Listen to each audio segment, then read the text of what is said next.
What we're going to talk about today is actually how to create, develop, and sustain a career in the tabletop gaming industry.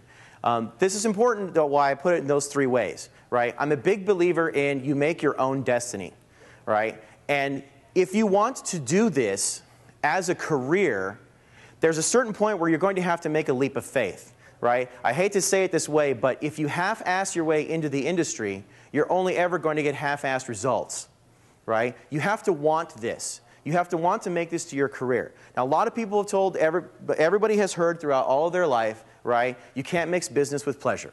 I've always looked at it from a completely different perspective. If you find no pleasure in your business, then you're in the wrong line of work.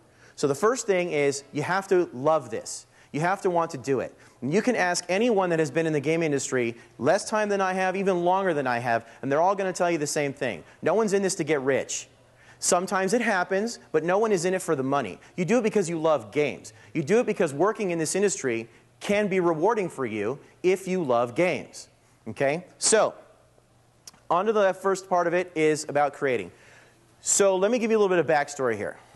So when I come from a gaming family, but game players. There's a difference between gamers and game players, right? One night a week, my family and I, TV would be off, and we would play what you would consider the mass market games. Sorry and Parcheesi and Racco and Skippo and a lot of Uno, all the stuff from Milton Bradley, Parker Brothers, Hasbro, stuff like that. Then, when I was about 12, our library from where I grew up, I was hosting a game day, and a local group, D&D group from a local college came out, and they ran a demo of D&D. I sat in on that. I played a halfling thief. I thought it was the greatest thing ever to be able to play Dungeons & Dragons, and then I asked my parents, I want a copy of D&D for my birthday, which was a few months later. So that I got that, and then that was it. I went from game player to gamer, right? And so I've been doing that forever. Now, into high school, gaming had consumed me so much as a hobby, my grades were failing. I was doing more gaming than I was doing homework. And at a certain point, my dad got mad and took my entire game collection and put it in a trash can and was getting ready to put it out by the curb. And I begged him not to do that. And the whole conversation ended with him saying, don't get too heavily involved in these games unless you're going to make something out of it. Well, he threw down the gauntlet, and I picked it up. In 1992, I got a job at All-Star Games in Diamond Bar, California.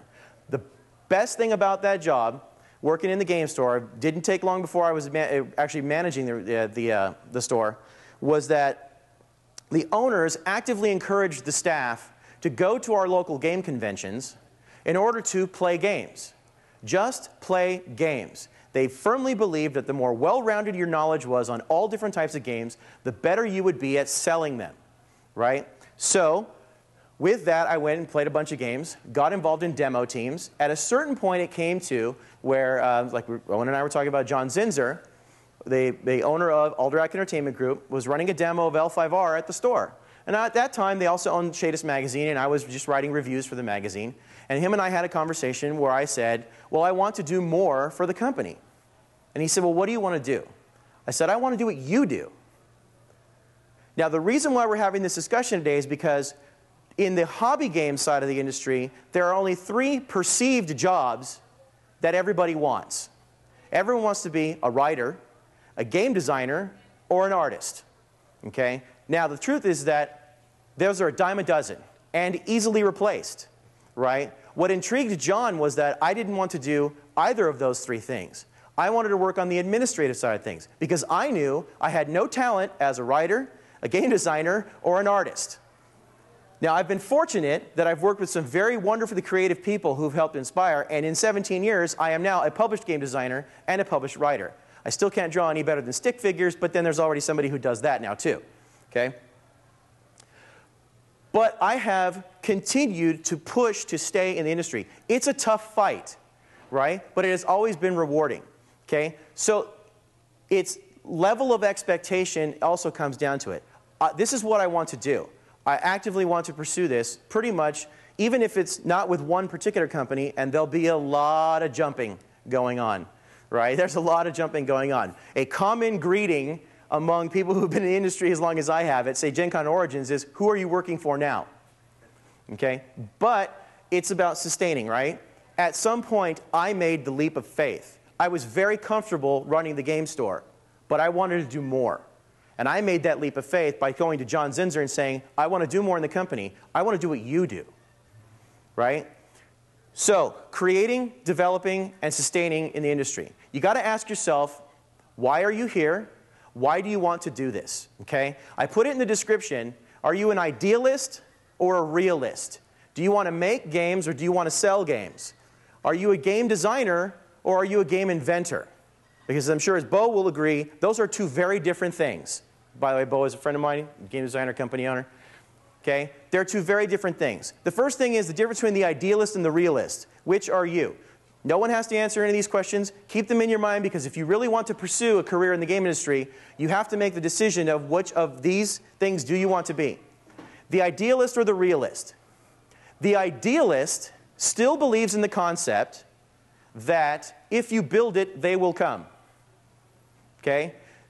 I don't know how many times I have been to numerous conventions where you see the small publisher who thinks that just because they have a game, that retailers will want to sell it, distributors will want to buy it from them to sell to those retailers, and that the consumers will want it just because they have a game.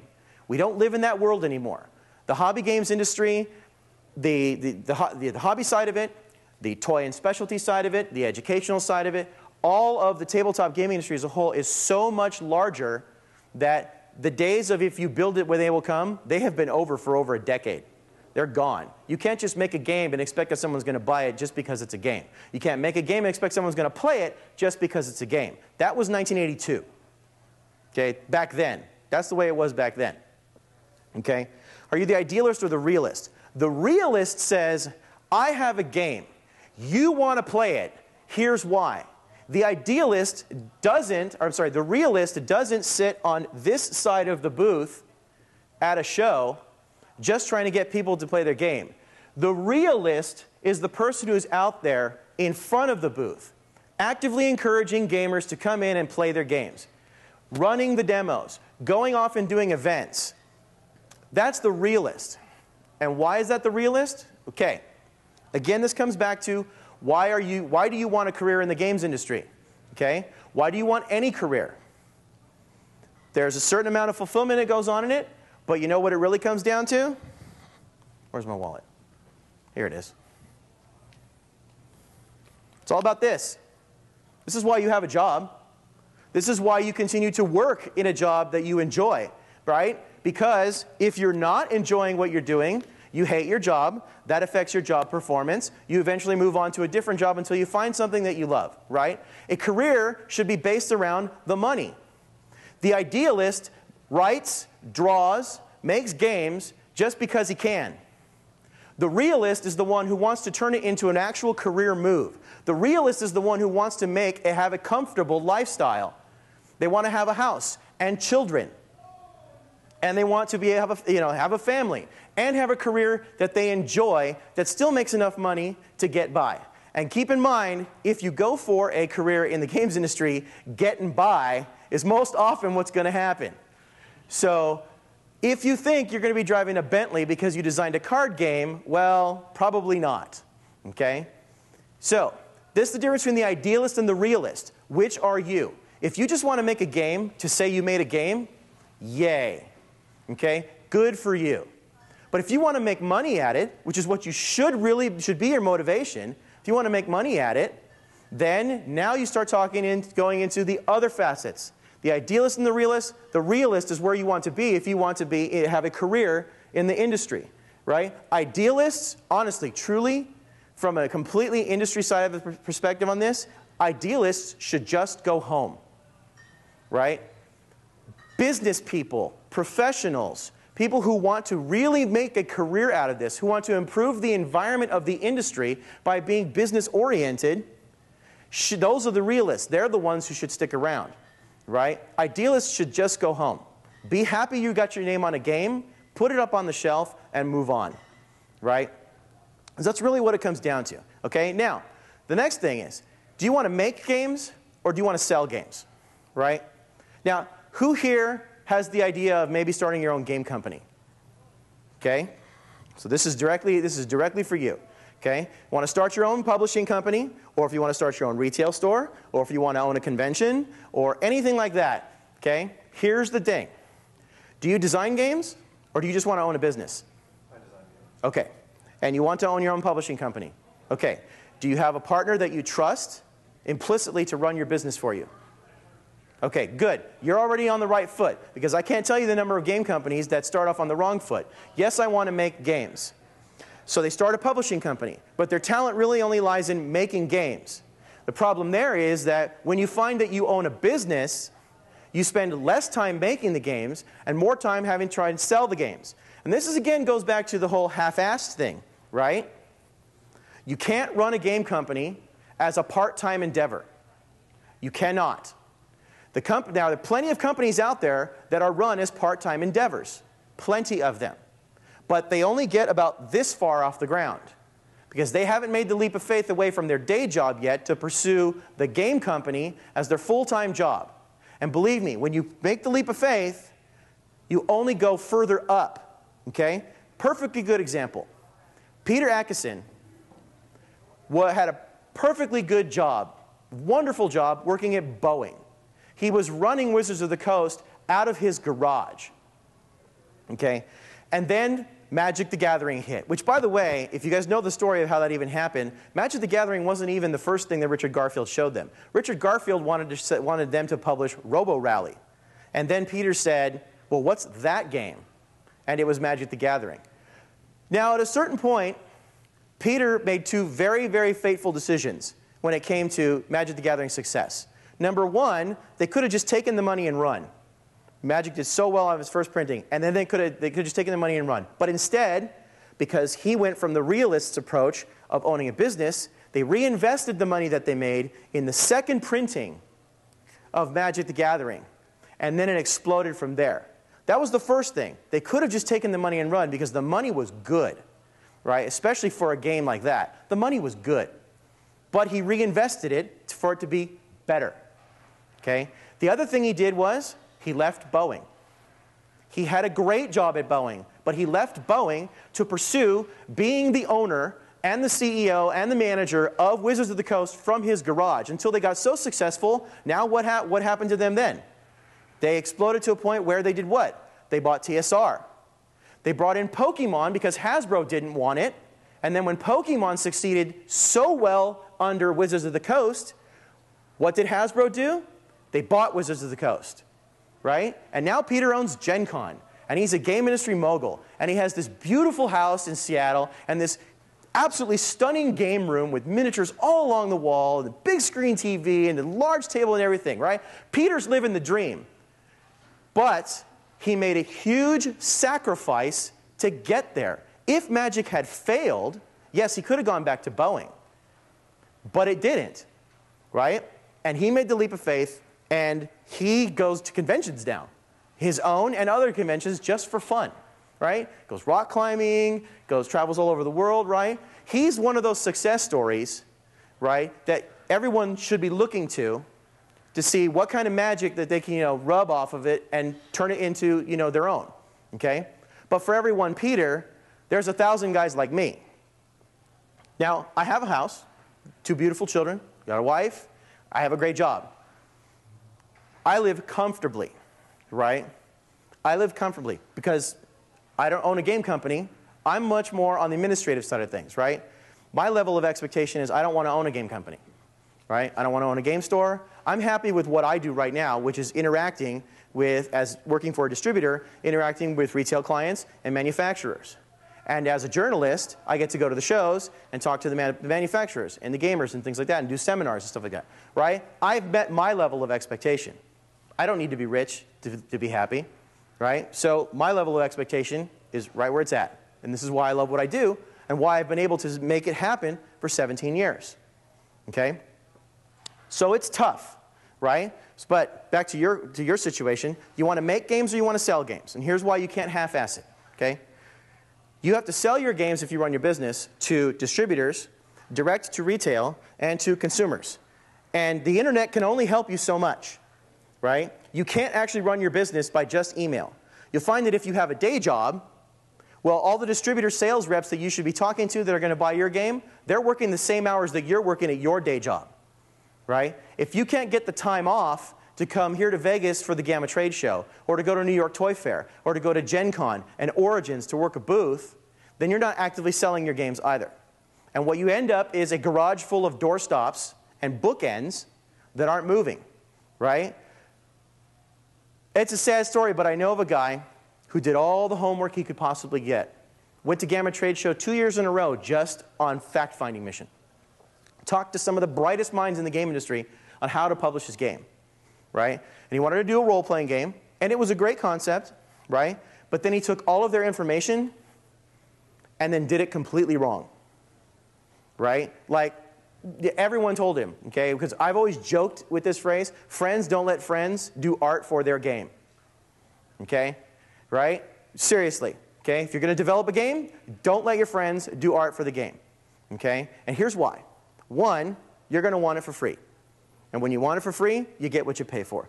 Two, you can't be objective about your friend's artwork because you're their friend and you don't want to insult them. Okay? But how many games, small press published games, have you looked through, right, where the components are just hideous? The artwork is terrible. It looked like it was laid out by someone who has no experience laying out a book, right? Or laying out components or whatever. Okay? You get what you pay for, right? Pay for artwork. Okay? Well, no. This guy had his friends do it, so the artwork was terrible. Okay? He went for a high print run, expecting, I mean, we're talking 10,000 books. 10,000 books of a role-playing game that was released the same summer as 3rd edition Dungeons & Dragons, right? I can guarantee you that his garage doesn't hold a car. His garage holds probably about 9,000 books. Okay? That's part of the business ownership. Okay? That's part of owning the business. You have to look at, is the timing right to release it? You know, is the market right to release it? You know, how much of a print run should we do? Where are we going to have it done? Are we going to have it done in China or are we going to have it done domestically? If you're going to have it done in China, you have to start thinking about things like, is my production cycle going to fall during Chinese New Year? You know, do you have to deal with customs and getting stuff over here? All these different other things when all you really wanted to do was design games, right? So, as long as you have somebody that you can trust to run your business for you, then you're already one level ahead of everybody else, right? Okay, make games or sell games. Now, game designers versus game inventors, okay? Game designers are idealists. Now, these aren't hard and fast definitions, right? This is just between a few friends of mine and I have come up with these definitions between a game inventor and a game designer. Game designers just want to get their name on the product. Now, one of the things that I do in the industry is I work with Sorvent Incorporated, and we act as talent managers for game designers, game inventors, to help them get their games published. The industry has changed. It's very, very difficult now to just go up to a game company and say, I have a game design, I'd like to show it to you. More often than not, they're going to go, we don't accept any outside submissions.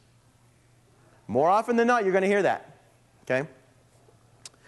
Then, so what you do is, so then you've got guys like myself and my partner Mike Nikoloff. We've been in the industry a long time.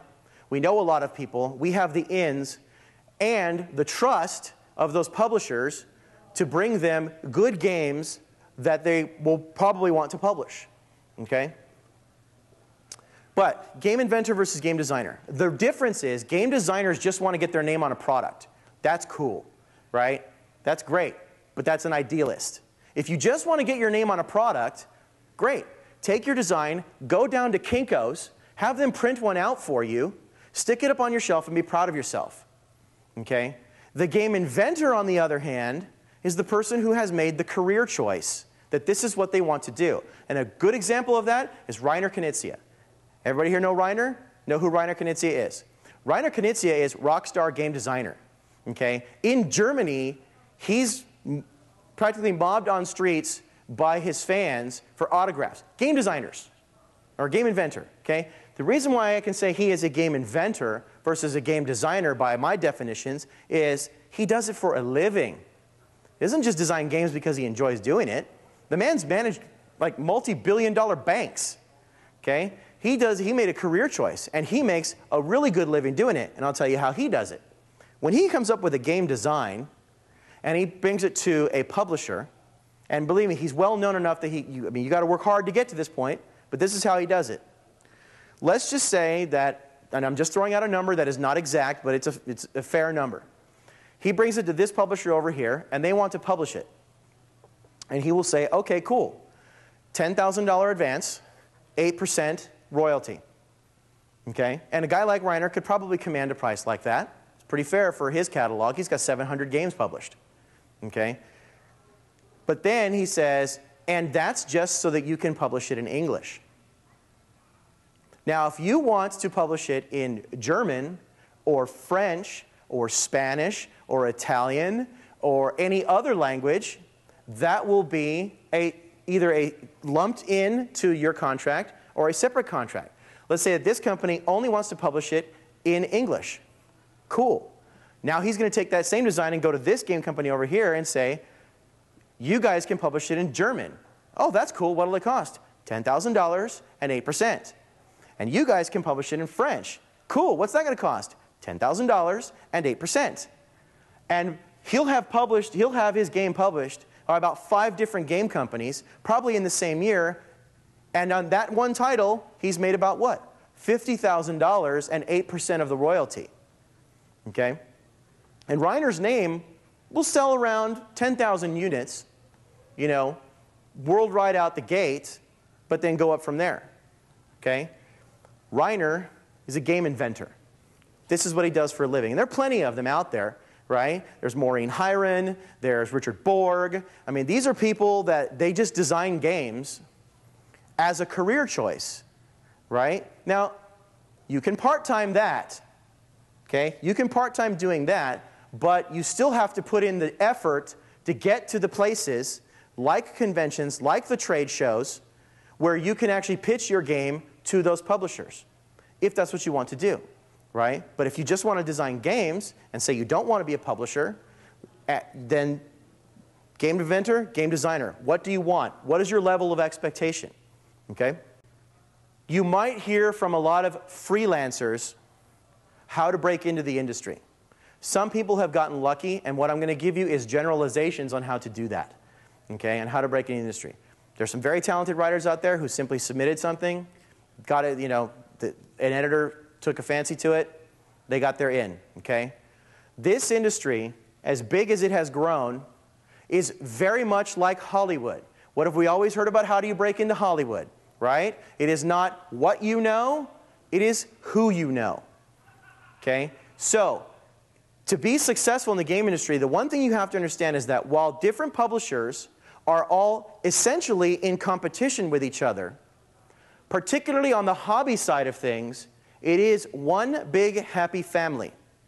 There are plenty of people in this room who can validate that for what I'm saying. It is one big happy family. Everyone is helping each other out all the time. You can do it through different social networks, and I'm not talking about Twitter or Facebook or MySpace. In fact, we had this discussion last night, right? Right? There are other places, like there's the Game Industry News Forum. Get involved on there. You start talking to a lot of retailers and other publishers. There's the Weasel List. You have to be invited onto the Weasel List, but the Weasel List is full of game industry professionals and some people who claim to be game industry professionals but are not, right? That are on there, and you can start to get to know these people. There's also Gamer High, which is a social network of a group of friends that you can start to know. All of these can be of great benefit to you because it is about who you know, right? Because the best way to learn about this kind of stuff is to go to the people who have already done it, right? If you decide, when you start publishing, you have to make the decision. Do you want to publish domestically or do you want to, say, publish in China, right? Okay. Where do you go to learn all of that information? I would tell you right now, go find Will Niebling from Elfenworks. The man is the master of how to deal with the companies in China or domestic printers. Okay? Go talk to him, and he's happy to talk to you about it. Will is a great guy. The one thing you'll notice, actually, was anybody at the Origins Award ceremony this year or hear the podcast of the Origins Award? Okay, Uwe Eichert is the owner of Academy Games. His first game published won an Origins Award for the best historical board game of 2008. Okay? And he's owned several other businesses in a lot of other industries. And the one thing that he said pretty much captured what I have just said to you right now about the big happy family.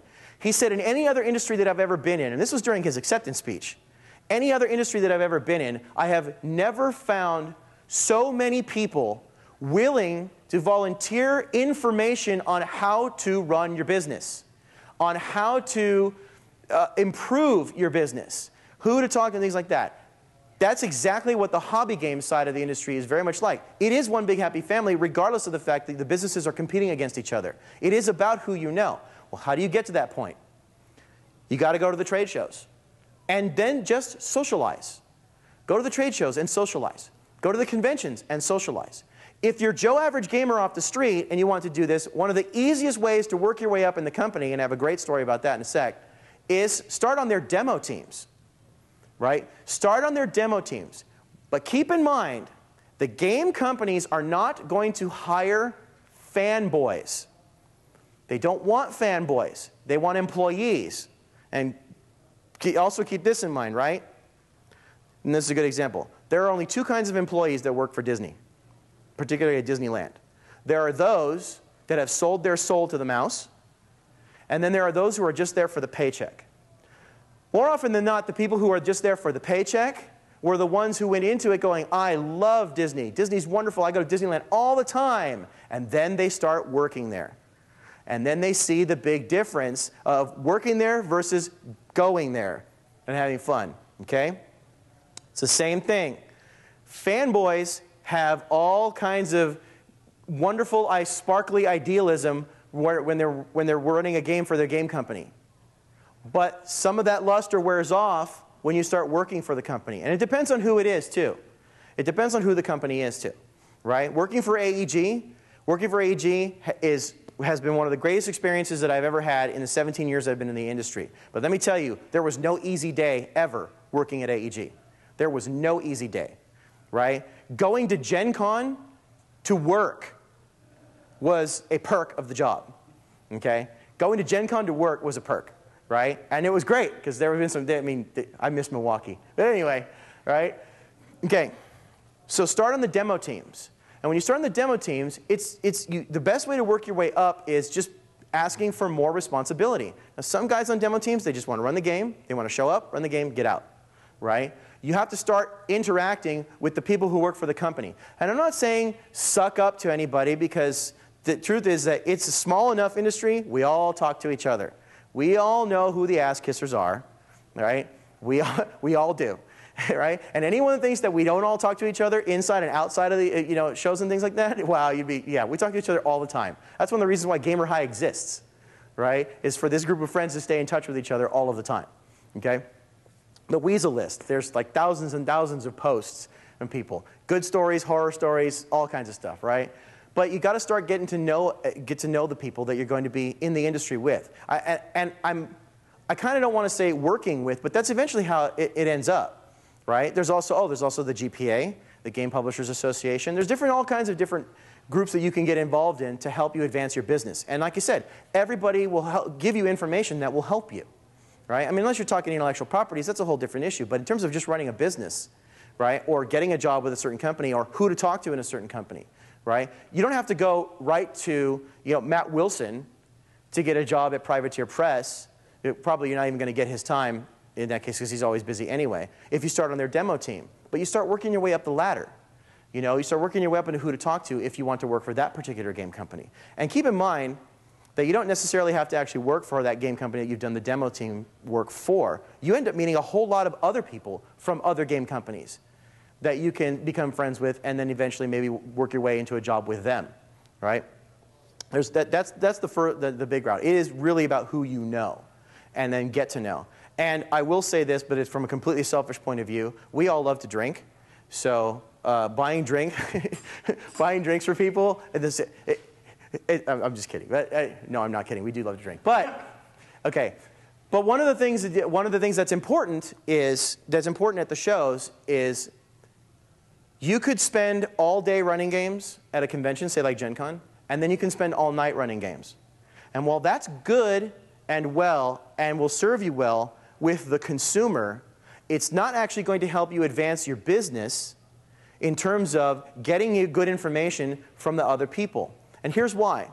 When we're all working individual booths at Gen Con or Origins, we don't have the time to talk to each other, okay?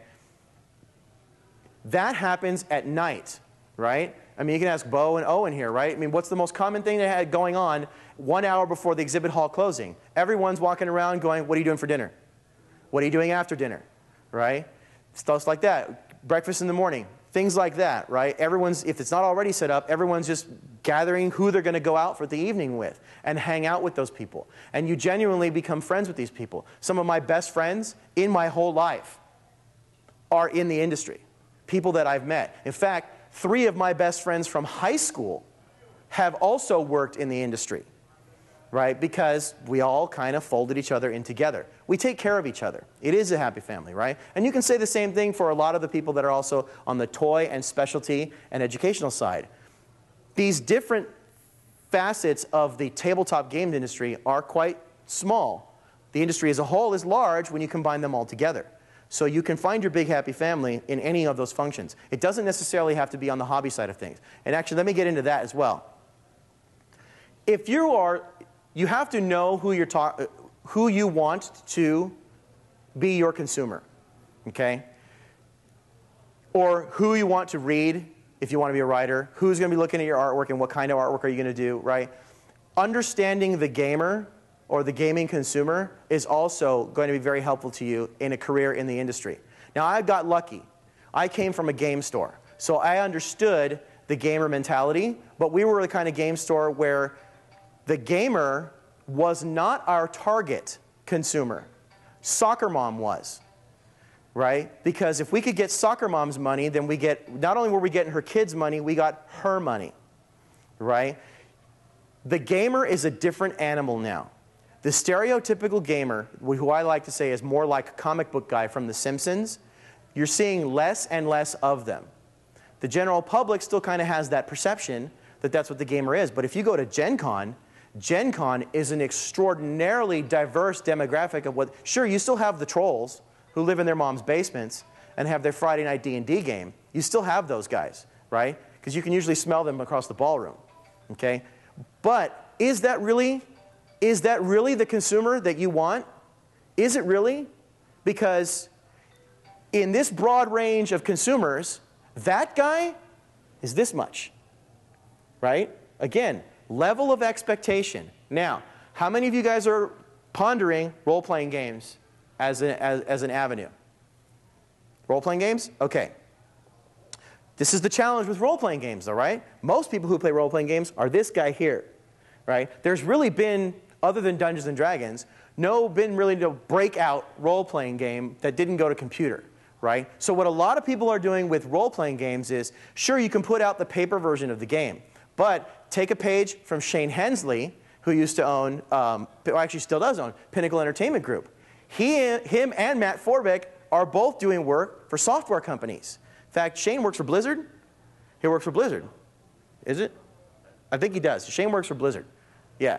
Okay. Andy Chambers, the designer of Warhammer 40K, works for Blizzard. Ree Sosby, who was a writer for AEG, works for the company that does, it's the same company that developed Neverwinter Nights way back in the day. BioWare. Okay? She's a writer for BioWare. Kevin Millard, who used to be a demo guy for AEG, also works up there. Oh, and here's the good story about how the Cinderella story of somebody. Larry Rosny, I don't know if any of you guys know him, right? Larry Rosny from Mayfair Games. Larry Rosny is now the CEO of Mayfair Games. Okay? He started 12 years ago as one of their demo guys. He would go to conventions and just run Empire Builder. He now runs the company. Okay? And believe me, Mayfair Games is sitting pretty. They might not look like they're a very large game company because there's really only about 6 guys that run the whole show. But if you look at where their products are being placed now, the only thing they haven't broken into is Toys R Us, Target, and Walmart. But they're all over Barnes & Noble. And most people, certainly even fringe game players, are now recognizing the name Settlers of Catan, right? Larry started as a demo guy. He now runs the company, right? What you guys should definitely do to take away, to get more knowledge of things that I've told you today is go to pulpgamer.com and listen to their podcasts of interviews with people in the industry. Because they'll talk about how, some of the questions they'll ask them is how you got your start, right? What's your background and how did you get to where you are now? And some fascinating people you would never even heard of. In fact, I got to tell you, the unsung heroes of game companies are the people whose names are not on the products, right? Everybody wants to venerate the artist, the writer, and the game designer. And that's great. I am not in any way trying to diminish their contribution to the product. Like we were just talking about John Wick. Without John Wick, there would have been no L5R the way we all know L5R now. There would have been no 7th Sea had we not, with his contribution. But you should also know that behind L5R, there was a design team of 18 other people who worked on that project. Open up a White Wolf book, right? You've got the 2 developers' names right there at the top, and probably like 30 other people who helped develop that, right? The demo guys, the warehouse guys, right? And now I've now worked for a company that made a miniatures game, right? I can tell you, those figures that you guys play with, you'll never know who the Spincaster was. Never know. But you wouldn't have those miniatures if he wasn't sweating his, most of his body fat in front of those Spincasters. And I can tell you, I've worked in a factory where we spin cast miniatures. It's hotter than hell in there. Okay? I've done it, right? Just for the experience, right? Those are the unsung heroes. So again, as a career choice, you can also decide to take one of those backstage jobs, right? Because the unsung hero in your company is going to be your business partner managing your business, right? You could be the most talented, you are the most talented game designer in the world, because you got to believe that. You have to believe that in yourself, right? You're the most talented game designer in the whole world, but your game's not going to sell without your partner running the business for you. Every penny you make off that game is going to be for 2 reasons. One, you made a great game.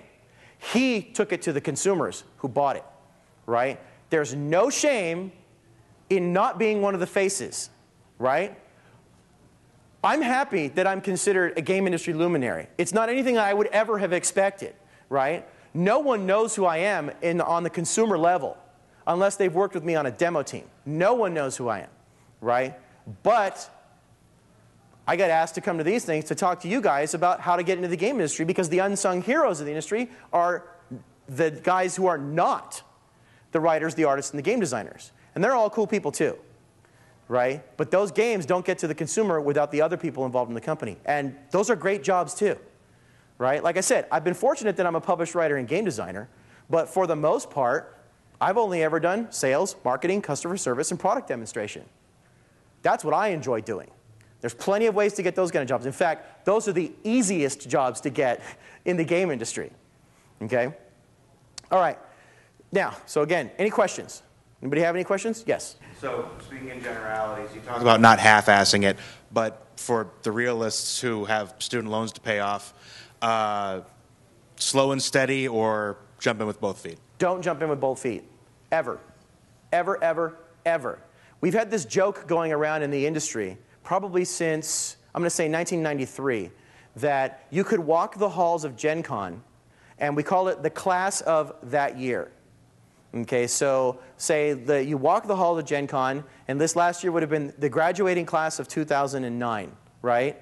And then you look at them and go, who's going to be here next year, right? So I'll give you a really good example of that, okay? The guys that make the spoils. I think they jumped in too fast. It was a good game, great marketing concept. Certainly their demo girls that they had brought a lot of attraction in, right? Even when they spent a ton of money to have their party bus brought in. But they jumped in too quickly and spent a lot of money on the promotion part of it and their production. Talk to any retailer who was selling the spoils very well, and they will all tell you where they fell apart was on the production end. They couldn't keep up with the demand to the retailers for that product, right?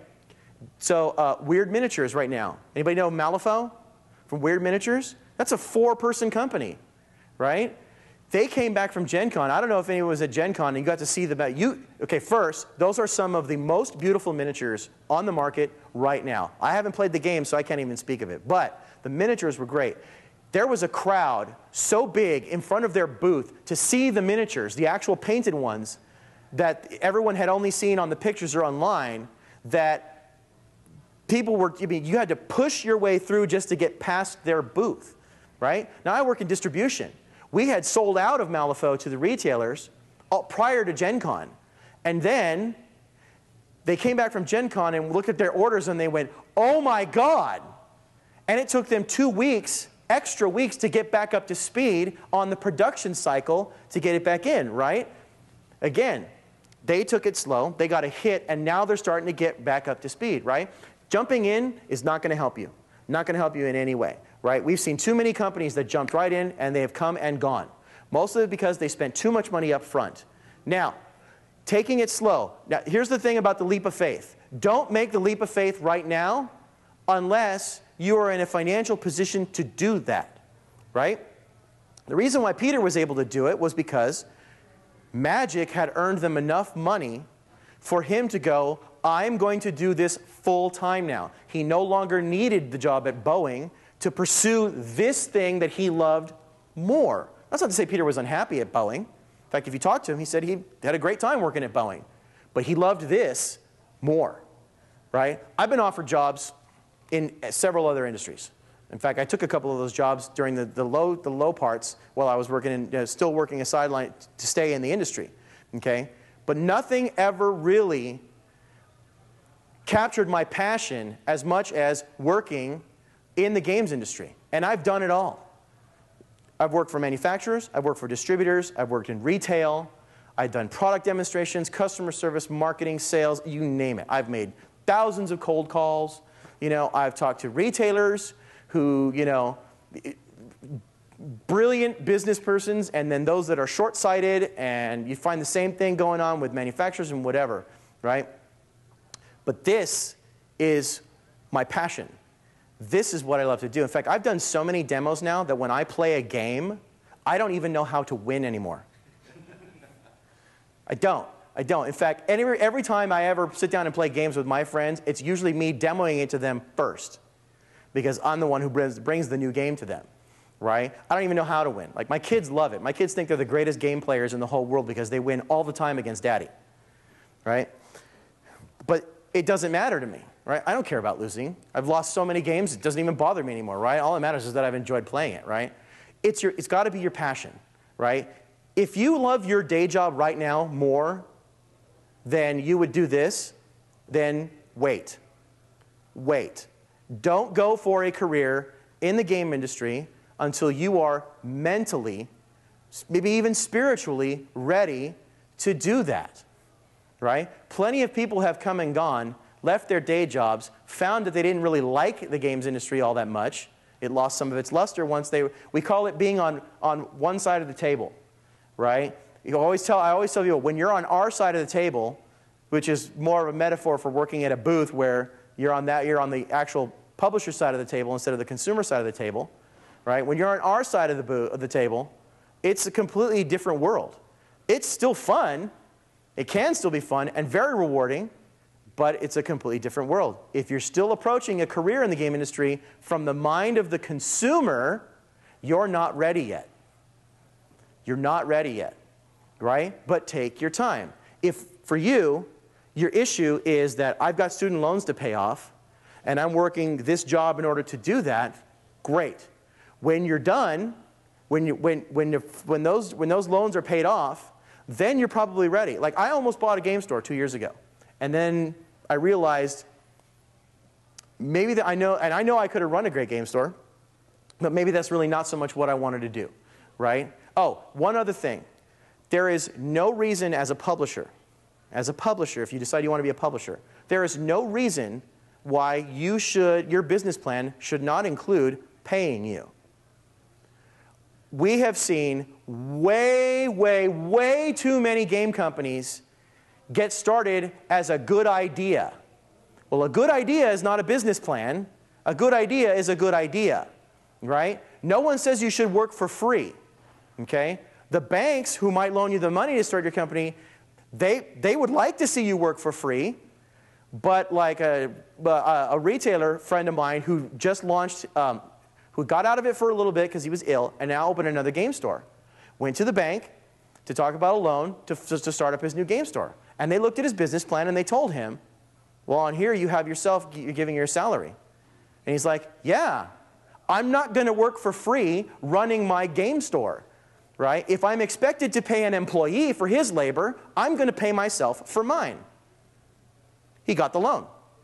Now, most people would think, oh, well, he probably got rejected. No, he got the loan. He opened his game store and he's doing just fine, right? Your business plan needs to include you and your business manager being paid for what you do.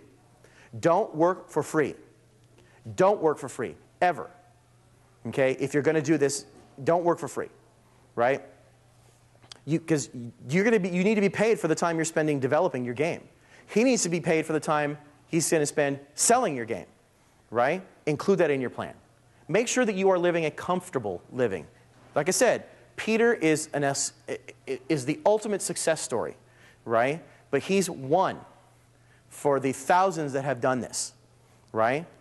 Take the idealism and let it be your focus, okay? Let it be why you want to do this. But you have to balance it with the realism that you're not going to get rich, okay? Balance it with the realism that if you become a publisher, you're now a business owner.